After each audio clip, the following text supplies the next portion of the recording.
baby. We in here, yeah, we in here, 'cause we been. Y'all better get comfortable with saying black. We in here, yeah, we in here, Black versus the Board of Education. 'cause we came here, rid of us now. We in here, yeah, we in here, 'cause we came here, rid of us now. And you know that we don't ever go, so you do what you want. That's why we are indeed a whole mood. That's it. Happy Monday and welcome to another episode of Black versus the Board of Education. My name is Miss Laureen and we welcome you into this space. Hopefully you've had a restful weekend because I cannot say that was my ministry this weekend. Hopefully you're doing a lot better than I am.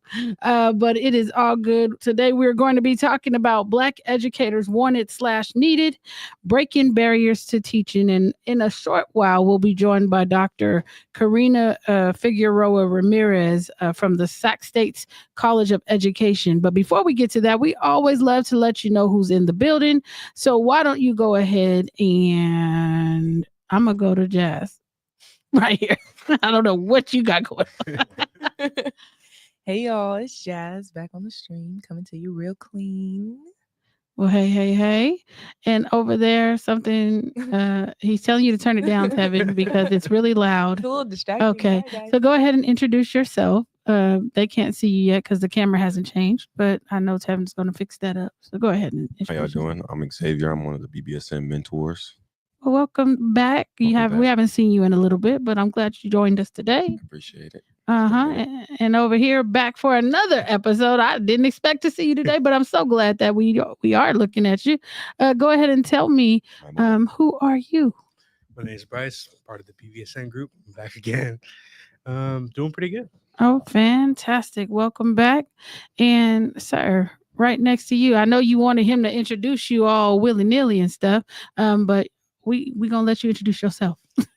Not willy-nilly, very serious. Oh, very serious. Okay, well, How everybody doing? I'm Fox. Hey, Fox. Welcome back. And I see you don't have my girl on the stage just yet. And as soon as you do, we'll go ahead and round it out with our longest running co-host, my sidekick, my boo-boo. I missed her because I flew out of LA and she was flying in. But go ahead and introduce yourself, love. Hi everyone, my name is Melissa and I'm back for another episode. And we're glad to Melissa. see you. And so look, we've had quite the last few days. I know on Friday, we had our LOH 25, so our Legislative Open House of 2025. This was the first time we had been back at the Capitol in 5 years.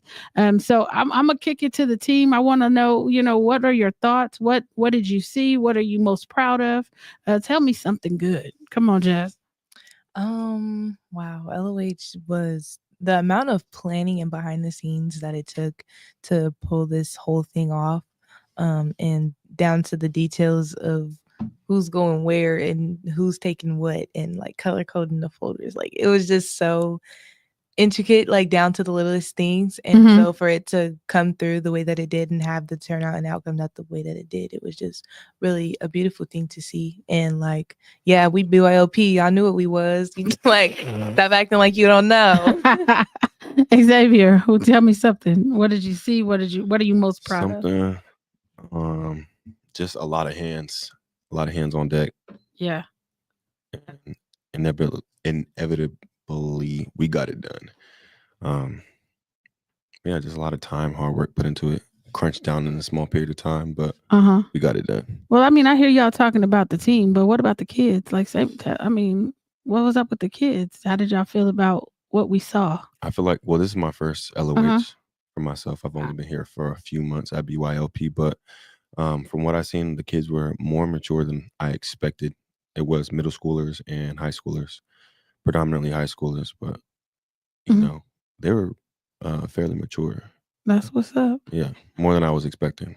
Mr. Fox, tell me something. What did you see? What are you most proud of? I'm most proud of the way that the definition of why we brought the kids there in the first place. You know, them kids stood on the same steps that the Black Panthers once stood on. So to see that those kids came there, not with no Black Panther sentiment, but just with I need to gain knowledge to know how to advocate for self and my people, knowledge and they stood at the same place that our Panthers once stood at. But the Panthers, they made the one thing that a lot of people say they made a mistake for it was they bought guns. Well, it was legal. Yeah, it was legal, but they was within their rights. But that let them know that, hey, y'all here, and that gave them something to attack. Versus this group of youngsters, their weapons was their mind, and that's not something that you could take from them. Yeah, you can't take that from them. So whereas the Panthers, I ain't gonna say that's where they failed. I'm just gonna say that's where other people seem to believe that's where the catalyst has started at for them.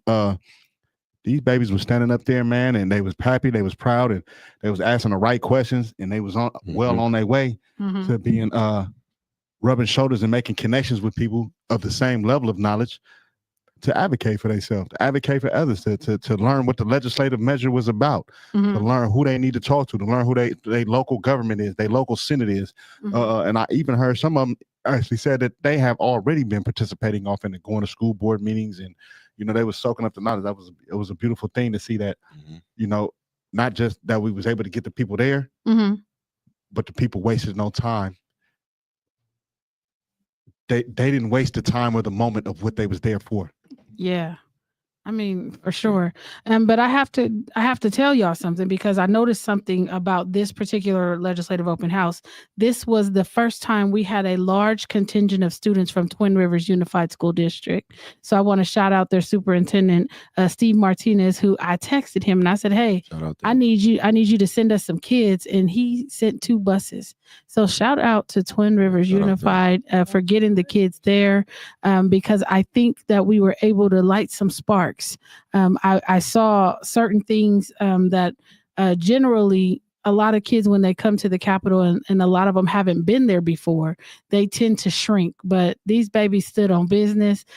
Also, shout out to Barry Axius and Dr. O, who came through and did some powerful workshops. And Sister Adwa. I don't know how to pronounce it. Sorry, sis. I didn't really get to meet you, but she did. She took over the second session for me. So shout out to them for coming through. And I think the way that it flowed was really good in getting the information to the young people. The luncheon was amazing. Yeah, shout out to Royal Ramey, who came through and dropped some nuggets on us. And then, of course, taking the babies onto the assembly floor, reading clerk David. Oh my gosh, I'm gonna forget his last name, and I know it. The reading clerk for the assembly is David Bowman. He made sure to set it off right and put the rules in place. And a big shout out to Julius McIntyre, who helped with logistics and made sure that we had everything we needed to be successful on Friday. And we cannot do it without all of these elements coming together. And I think that we put it on for the babies, and they left happy, and they wanted more. We ran out of time on the assembly floor, but the lines that were in place where those babies still had something to say. I'm just super proud of them, and I want them to know that. And we look forward to having some of them as co-hosts on our podcast in the near future. So shout out, man. I'm just super excited about it. I was told that we have like a little preview that can be shown. Do we have a preview that can be shown? I don't know. I thought he was gonna put it up. I was just gonna keep talking until he found it.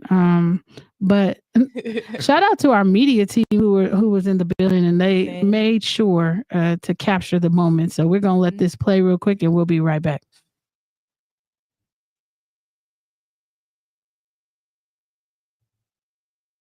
Is there sound to it? Oh, there's no sound, so y'all could just watch it. So this is me greeting the students in the morning. So mind you, I had just hopped off a plane. I was up at 2:30 in the morning at the airport by 4:30 and flew into town to be part of this event. And when I say that we did not miss a beat, we absolutely did not miss a beat. Barry, here he is trying to get everybody involved and screaming on everybody.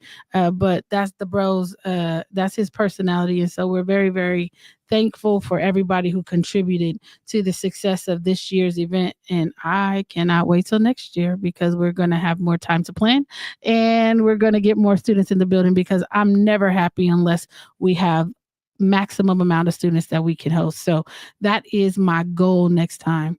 So, Melissa Joy, where did Melissa go? Because I know this is the second time that we're even broaching this conversation about Black educators being wanted and needed in breaking the barriers in teaching. And Melissa wants to be a teacher. And so we always talk about the lack of representation on campuses. So, just as a general question to kick us off, what is the importance of having teachers who looks like you on campus? Bryce, I'm gonna start with you and then we'll go to Melissa. What is the importance? I'd say the importance of having a teacher. And we're gonna put our mouth on that microphone because we gotta make sure we're hearing the baby. I'd say the importance of having a teacher who looks like you on campus Mhm. makes it to where you can have a better connection with them rather than someone who is white Okay. or is a different race. Does it matter what race they are though? It doesn't matter what race they are. Okay. Because I don't want anybody jumping in our comments talking all crazy Yeah. because then I'm gonna have to go off because I'm tired. So Oh, I want you to be very clear. Yeah. It does not matter the race that they are. However, when they look like you, it's different because you feel closer, Yes. allegedly, because we know that all skin folk ain't kinfolk, and we'll talk about that too. Agreed. And I didn't mean to cut you off. Were you done with your Yeah, I was moment? done with what I was Okay. Melissa, talk to me. Okay, so what you just said about all skin folk and kinfolk is what I wanted to say about, yes, having teachers that look like you, but also teachers that have the best intention for you that also look like you, because you can have a Black teacher or a teacher that looks like you in a space that also does not have your best intention at heart. Mhm. Straight up. Xavier, What was the question again? I'm sorry. what is the importance of having a teacher, seeing the representation of a teacher who looks like you on your campus? We have a history in our culture of not being educated or not being viewed as not educated. Okay. Not I'm about to educated say, enough. hold Sorry. up. Because Brown versus the Board of Education actually took Black teachers and put them someplace else, maybe fired them from their jobs, Mhm. and they shipped all the Black kids over to integrated schools. Yeah. So go ahead. I Which didn't is want to cut you a off. crazy topic in this world currently as well. Uh-huh. The integration and segregation of Blacks and whites, but that's neither here nor there. As far as representation on a school campus, Mhm. what I was touching on as far as not always being viewed as educated. Right. Growing up, personally having predominantly white teachers, Mhm. that was my view of teachers only being of white skin complexion. Okay. There were I would say about 2 to 3 Black teachers at my school, but never did I have the chance to directly be their student. But I did form relationships with them because they did outsource and connect with those students, and that's why it's so important to have them on the campus. It's just because it's somebody who we can connect with. Okay. Jess. I agree with what he was saying because I came through public school, Christian school, and then a charter school. Mhm. And so having the teachers that look like you, maybe that understand more of the outbursts that Black students may have, and may not just resort to suspension, expulsion, like other teachers would. They would just have more of an understanding because they came from most likely the same culture, general culture. I feel as though it helps our babies to see, like, yeah, this person got their degree, got their stuff together. Now they're doing something that's good, and like not what you're seeing in the media and what they're trying to tell you that you should be. Showing that you can be more and you can do what you like and love if the teachers are loving of their job. Yeah. That topic. And I just want to pop in real quick because I just got an email from our guest who was supposed to be joining us, and she's still at the hospital. So she wants to reschedule, but we're going to keep it moving because I think this is a great topic to kind of lay the landscape of what it is we're going to be talking to her about. So Fox, do you want to answer that question? What is the importance of having teachers who look like you on campus? For me and a lot of the Black boys that we be talking to, there seems to be there's no buy-in theory until I see my people up in the room. So I mimic the same sentiment when I was a child, even within the workforce. So if I go to a restaurant or something, if I don't see no Black folks up in there, this must not be cool. Uh-huh. I'm out. Right. I'm not about to be the first one to find out. Okay. But the same thing for our youth. You know, they always be saying, how come I can't set the such with the black kids? They always notice what's going on and when they being punished the most. But I think it comes from the question you asked. Them not seeing their own in the room, it's harder for them to believe that you even really care. Yeah. Because like I said, we don't even have a buy-in theory. Yeah. So if I have no buy-in theory, the child has no buy-in theory, then everything else needs to be out the door. I don't think you care. I'm half listening, for sure looking for the bathroom break. You know, Yeah. And Xavier, you said something. You said thinking about today, and you said they're talking about segregation again. I know that there was this sentiment that segregation or integration actually harmed Black folks. So do you think segregation is harmful, or do you think that maybe it would be advantageous to Black students to have Black teachers and Black folks surrounding them all the time? So I have two answers. Okay, give me two. I'll take them. I think 100%. Put your mouth on the microphone. I think 100% it would benefit our Black boys and girls to have nothing but Black people surrounding us in all fields of community. And recently, I actually, yesterday, the reason why I brought that up is because it was fresh on my mind as far as that segregation topic. I was listening to a creator on TikTok, shout out to TikTok, and she was saying that segregation was, and I'm going to draw a blank because I'm on the spot, but Melissa thinks you're funny. but she was hitting some valid points just as far as it was more so an alignment for white people because, and I'm drawing a blank again. Well, let me come back to you. I want you to think about it because I'm really interested in hearing, what you're trying to convey. But Martin Luther King said that he felt that he had led his people into a burning building. Right.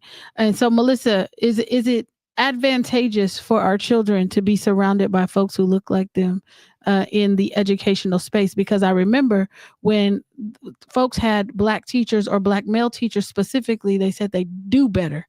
So what do you think? Do you think our students have a better chance at success if they had Black teachers and their peers surrounding them? I think that it's a really complicated question because if you're forcing segregation without giving proper resources for children, we run into the same problems that we have now. Yeah. I mean, I see that. I see that in terms of resources, but they are still segregating those resources currently. They haven't integrated those resources. That's why we've had to put things in place like diversity, equity, and inclusion. Because if they were really sparsing out things the way that they should have been, then we would see more of a equal playing field. And we don't see that. So Fox, what are you thinking? Do you think we have a better chance of our children being successful if they have folks who look like them around them at all times? I wanted to say no, but I wanted to say no just because this is America, right? Like, the land. Well, we've never had the benefit of it, right? We never going to. This country was not built for us. We built this country, but in the image of what you wanted for you, right? However, I think it would be beneficial for us to be back around each other. It would in prison, right? The first line of defense for Blacks in prison is to align themselves. All gang crap out the door. Bloods and Crips, sell you up. Northern California, Southern California, they talk. People start to move forward because of the war they up against behind those bars. Right. So out here, when we've seen advancement movements amongst us, it was because we was amongst our own. Every time it got stopped or something, some counter pro intel happened and people got the mentioning and telling the secrets to the people they wasn't supposed to tell them to. Right. But for us to be around our own is to be able to love our own, Mm-hmm. be able to teach our own, Mm-hmm. to be able to teach our own how to cook, to be able to bring the black dollar back to the black community. Mhm. Because now you know for sure where your money's going to. Mm. It ain't go- it's this your money when you invest it over here, now Mhm. it for sure goes to it. So I'm for this segregation. You're for it. I'm for it. Okay. And it's not because I have no hatred towards other people. Mm-hmm. You want to try something different? I'm not trying nothing different. We just openly doing. We openly doing what you've been wanting to do. You've been wanting us to be away. Allegedly. So, allegedly. So Because they show stack listen. they sports teams with y'all. But Yeah. anyway, let's not do that. Let's pull it. But listen, I have a question for y'all. Mhm. When did you have your first black teacher? How old were you? When did you have it? Or did you ever have it? 8th Man, grade. you born into this world to a black mama. You talking about? It's your Well, first that's teacher. true. Yeah, that's a fact. But I'm talking about on school campus, sir. So you said That's 8th grade. Man, that's a fact. You said 8th grade, right? 8th grade. 8th grade. When did you have your first black teacher? 4th grade. 4th grade. 6th grade. 6th grade. I didn't have my first black teacher till 9th grade. Yeah, it's almost like a roll of the dice. When did you have your first black teacher? Preschool, Miss Anderson. Preschool. Oh, come on. Melissa, 5th grade. 5th grade. And out of all the teachers that you've had, which one sticks out in your mind? And that it doesn't have to be a black one. But I'm just saying, and who sticks out in your mind and why?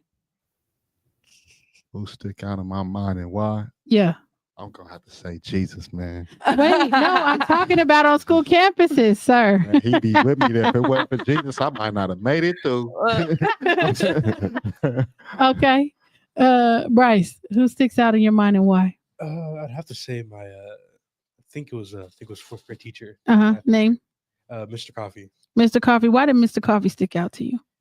Stuck out to me because he really liked to connect with the students. Okay. And it was more, instead of him just teaching class, Mm-hmm. he had a connection with each one of them. So it helped him actually learn instead of just being in the classroom. That's what's up. Yeah. Xavier. So actually, I said 8th grade, but I actually had a black elementary school principal. Me too. And she stuck by me.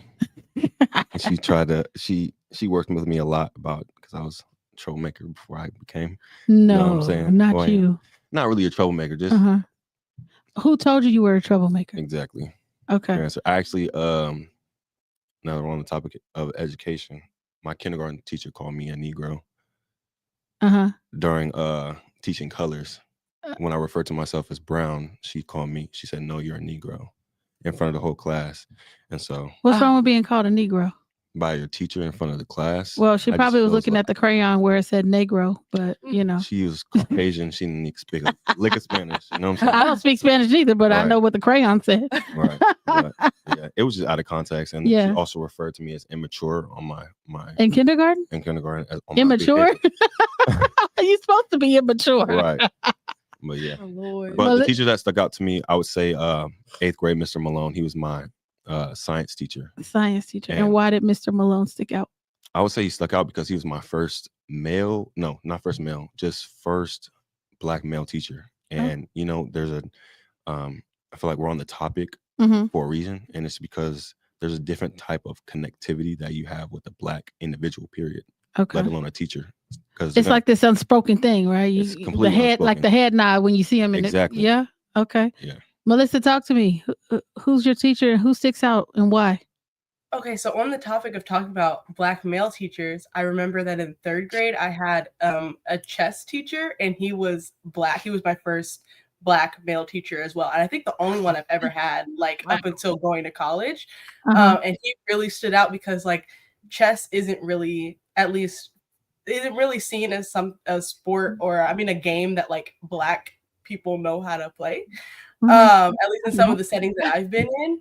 And so being able to take lessons from him and see how passionate he was about it, I learned a lot from him. Yeah. Okay. This is exactly why we need to have our own like completely separated communities, because we would have somebody for everything. Yeah. Instead And of we had outsourcing. that. We had I that. know we did. Black Wall Street, we had that.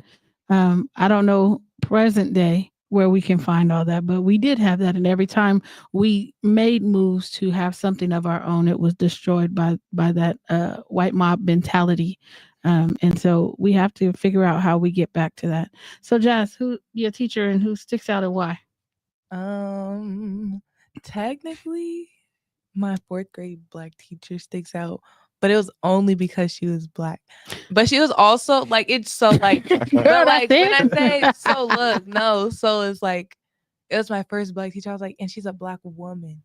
So, and she had kids. And so like, just the whole, her class as an experience was just like going from home to home, or like going from home to your cousin's house with the auntie that don't play, like just like the same kind of feeling. But like, she also understood that we needed to move and we needed to outburst sometimes, and we needed, to move around.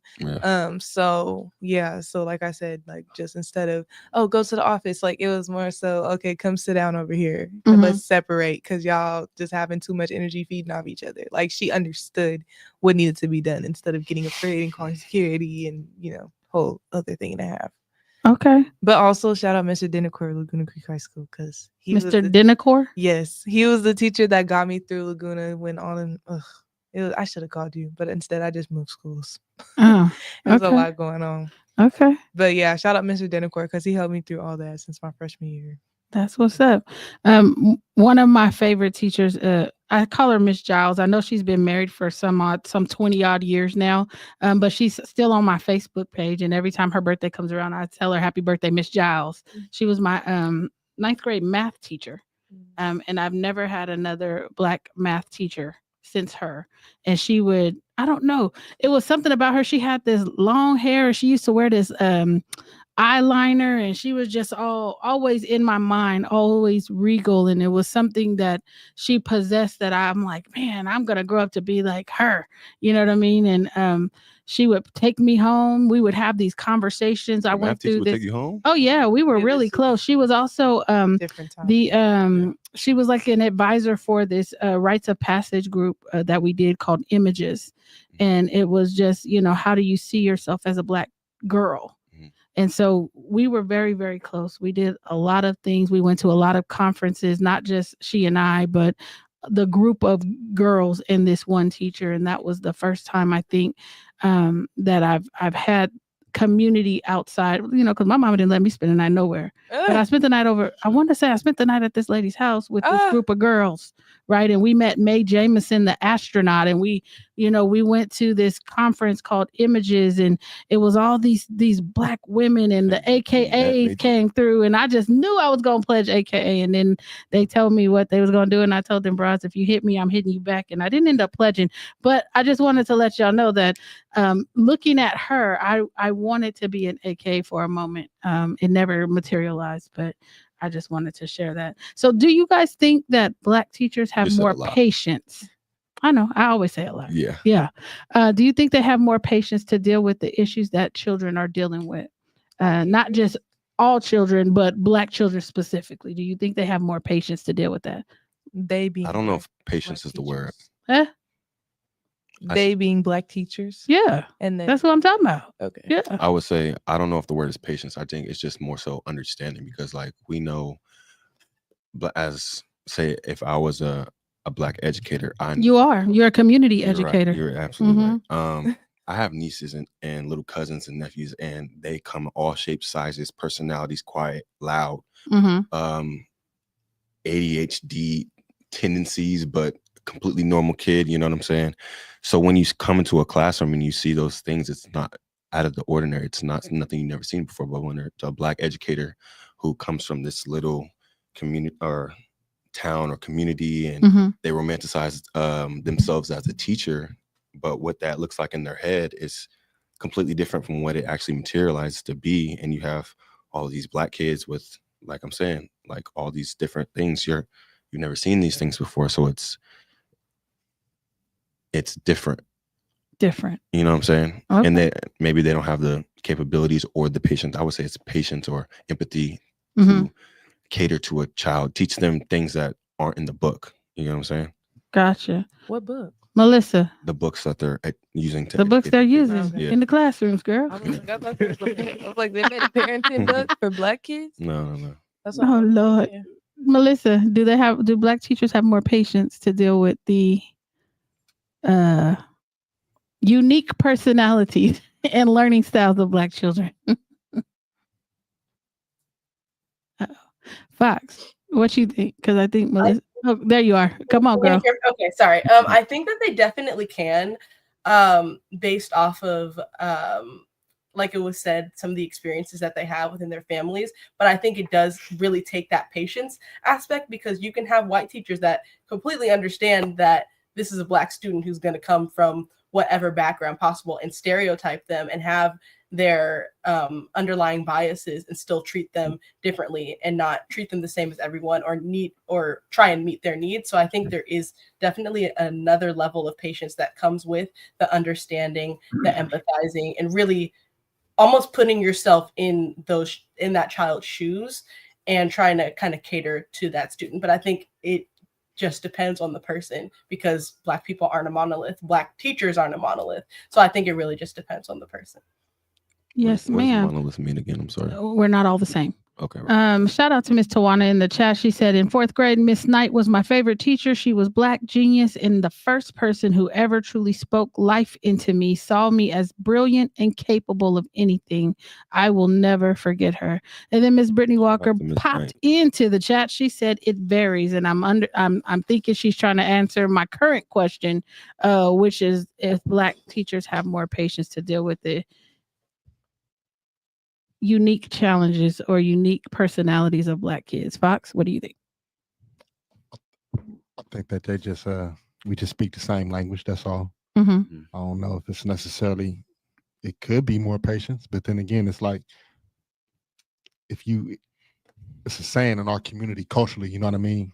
Still, even though it's not, we don't see so much of the village thing as we used to, but it's still heavy sentiments. And what you mean by that? We don't see the village thing. I see the village thing. What you talking about? Not everyone does. Everybody doesn't see it. Yeah. Okay, explain it to me, because I'm not the only one. We on the podcast, so explain it to me.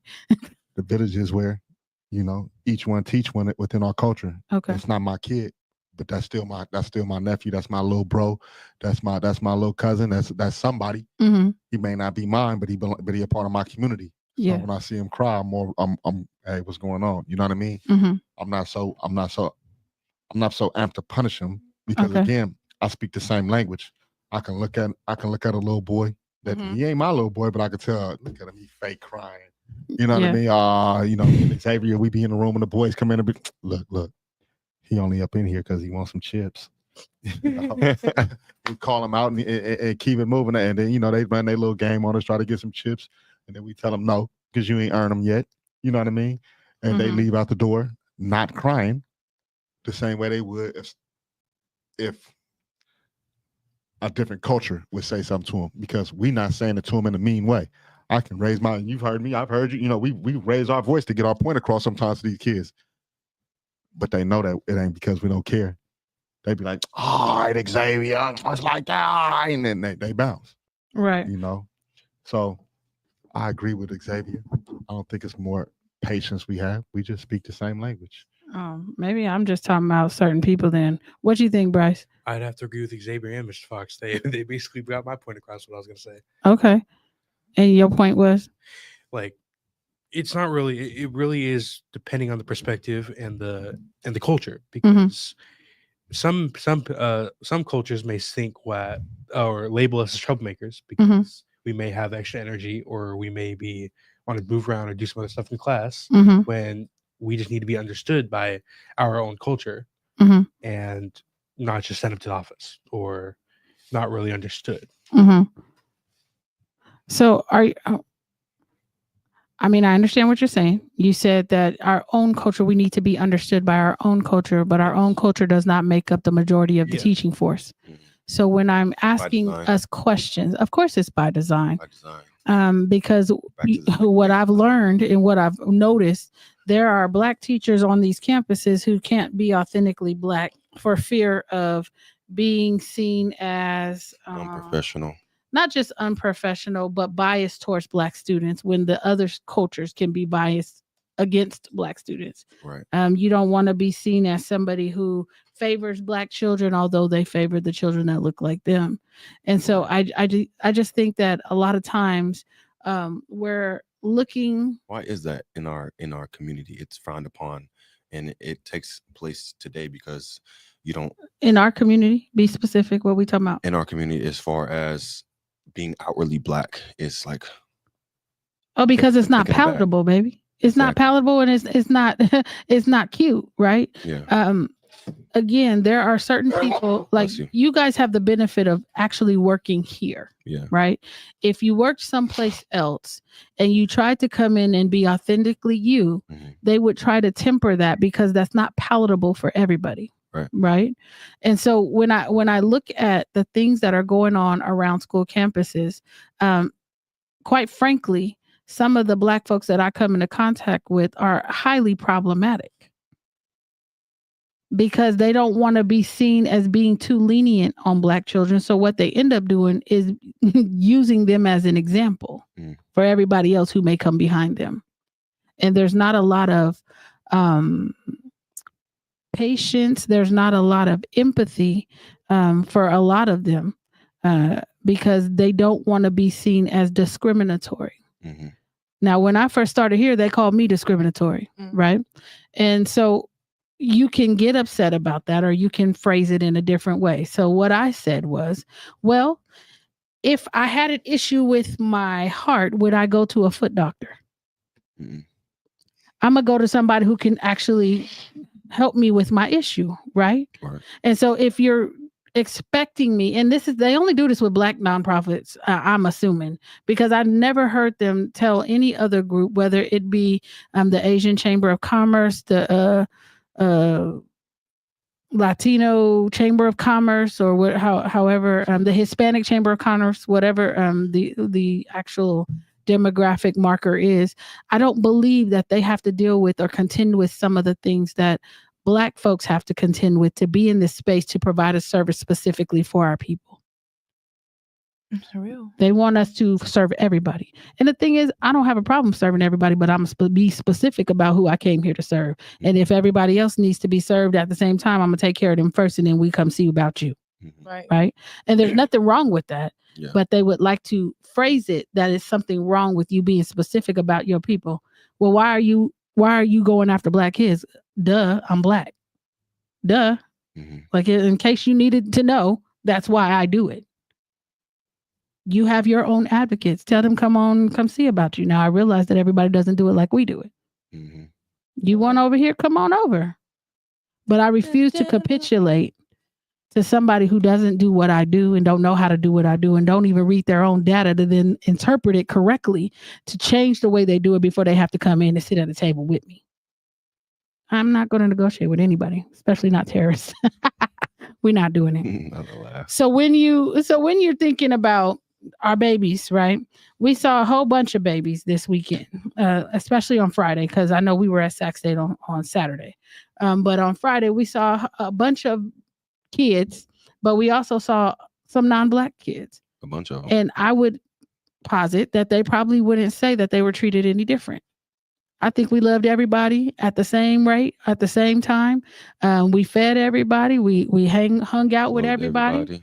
You know what I mean? But at the end of the day, it was Black Youth Leadership Project's Legislative Open House 25. Like, you know what I mean? And they showed up happy too. They were happy. They were grateful. Mm-hmm. Very grateful. And there's a different vibe that we bring to the table when we're talking about service. Mm-hmm. We did the remix right in front of them. I'm like, okay, we're going to be just like Black people. We're going to do the remix real quick because I see we running out of time. So we're going to have to do A, B, C, and D. And we didn't miss a step, right? Mm-hmm. And so I think that there's a value into bringing our voices to the table. Yeah. Whether you know how to do what we do or not. If you don't know how to do what I'm doing, get out of my way. Okay. Or I'm going to run you over. But I think that there has to be a conversation, or maybe not even a conversation, an understanding that we get to where we allow people to be them and we get out of the way, even if they don't understand how we're doing or why we're doing something, ask us and move out the way. Yeah. I'm so tired of trying to validate why we do what we do. Mm-hmm. And I think that if we had more teachers, and I can't wait to get Dr. Figueroa Ramirez on here about the different programs that Sac State has that will usher kids through this pipeline to build a force of teachers. But we have to get to the point where we're standing 10 toes down and we're really trying to make a difference for our kids, because we cannot sustain at this level any longer, where our children are the last to be called on in class, the first ones to be kicked out, the last ones to be dealt with care, compassion, and concern, but the first ones to be seen as a problem, to be seen as ghetto, ignorant, unable to control themselves, unworthy of this disproportionate discipline that they are falling to. Like, we have to start having those real conversations, and without them, we're going to keep dealing with folks who think they have the blueprint when their blueprint is trash. Right. Straight up. For their own too. It's also trash for their own as well. Well, it may be, but their kids are not dealing with the disproportionate discipline or the ignorance of, and when I say ignorance, I'm not saying the teachers are stupid. What I'm saying is their methods have not changed in years. And we're dealing with different children, and we're trying to use the same type of tactics, and that's not working. Yeah. So we need to be open to bringing other people into the conversation that could help us update some of that software that has probably needs to be thrown out. Melissa, talk to me. What do we need to be doing? Go ahead, baby. No, I was just going to, for one, I was going to say everything that you're saying is why I want to become a teacher, to be able to be that representation, to be able to go into the classrooms and actually be able to, let students know that there is someone there who sees them, to have that patience, to have that understanding, just to be able to be a safe space for students. Can you ask your question again, though, so I can actually respond to it? Because I don't remember it. Oh, okay. Well, hello. She said, I said, what do we need to do to make it more equitable? But before you go, I see Ms. Tawana left another comment. She said, we don't just need more Black teachers simply because they're Black and, we going to snap that up. We need them because whiteness is incapable of holding space for Black kids without committing violence and trauma against us. That's my spirit animal in the comments. Sis is bringing knowledge, and that's the one that's studying to be a counselor, and to know kind of what you're up against and to still want to go serve in these schools is admirable. But go ahead, Melissa. What do you think we need to do to make sure that we're insulating our babies just a little bit more? We may not be able to change the tide right away, but what can we do? I think, like you said, it's not something that can change overnight. What actually needs to happen is going in and holding so many more people other than teachers accountable. But I think for one, it's making like who else we holding accountable? Girl, we gotta hold everybody accountable because nobody is there for nobody. No, hey, we can sit here for another podcast episode and make a list of people we need to hold accountable, because there's so many people that we send Black children into. And this is the reason why I was homeschooled for the majority of my life, because going into public school systems, there are so many people who are just there to get a check and see students as dollar signs. You have to show up in order for them to get paid. And that's really all they care about. And so there's so many people that we need to hold accountable. But on the surface, or a quick remedy to answer your question, I think it's just making sure that there are organizations or even just other people who care, that are like BYLP, who are there for Black students to rely on, that can be implemented into schools and just are there as an extra support, because it's not easy to put in so many teachers that are representation, that are there for the right reasons, to be able to help those students immediately. You have to dismantle and take apart and restructure so many different things in order to successfully support our children in a system that wasn't designed for us to succeed. Facts. Xavier? Couldn't have said that better. I agree 100% what Melissa said. You don't have nothing to add? Bryce. Do you repeat the question? What do we need to do to make sure we insulate our babies just a little bit more on the campuses? Melissa says that, programs like BYLP could be instrumental in helping schools kind of add a layer of support, right? What else do you think we could do? I'd say kind of building on having programs and extra support that some kids that we may see that have some struggles in the classroom maybe pull aside and say, hey, what could help you do better in the classroom, or help focus them towards a goal instead of immediately trying to shut them down. Facts. What can we do to insulate these babies more? We need more people to show up to them school board meetings and really speak on it on the microphone. You know what I mean? So that these people will stop thinking that we just come in there to get on their nerves and be a thorn in their side, which we're gonna continue to do anyway. I do. But it would be nice for all these parents and as kids as well. These kids that we was raising at the LOH this weekend, you know, these I'm unaware if the kids know that they can come to the school board meetings themselves and start advocating themselves. They didn't know. They didn't know that they could come. And I let them know that they could. So hopefully they'll start showing up. Because what one of them said, I believe she was from Highlands. What she said was she's a student representative for one of the schools.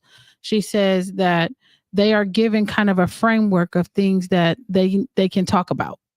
So it's not to bring up problems, it's to tell you about the activities we did and, you know, all the good things, but it's never, you know, in their report out, it's never to bring up any issues. And so my second question to her was then, okay, after you do your report out, do you stay for public comment? And she didn't know she could. So we're going to start encouraging them babies to use their voices effectively so that we can get some stuff done.